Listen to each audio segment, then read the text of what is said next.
I'm sitting in the Ford F-150 2015-2020, and if the dashboard says check charging system, it means that the problem is with the battery system. So it doesn't necessarily mean that the problem is with the alternator, and you need to check several things before you invest any money in repairs and further inspections. So first of all, open the hood.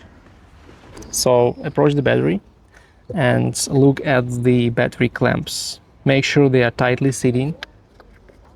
If they are not tightly sitting, you may be losing the voltage, and you need to tighten them.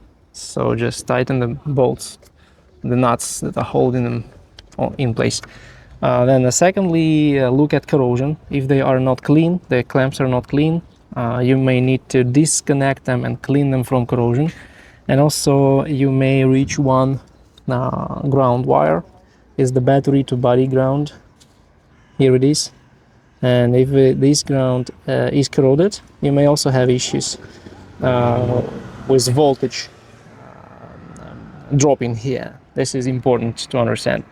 Also, there are several other grounds that go to other things, like to the engine grounds, to the starter, and it's important to make sure that those grounds are not corroded, but it's not that easy to see them, so it's not exactly the DIY job to check those ground wires.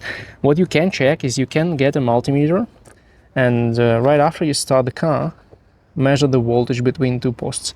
And if the voltage is less than 14 volts, it means that you have issues with the charging system, and most likely the problem is with the alternator or alternator connections. Because right after startup, your battery needs to get 14 volts, about 14.5 maybe, but not less than 14. This is how you can check the charging system on your own and verify that the problem is with the alternator or maybe with some connection. And if the problem is with the connections here, you can actually solve this problem on your own without even going to the dealership or repair shops. But if the problem is with the alternator, you will most likely need some professional help, because even getting to that alternator is not that easy in these vehicles.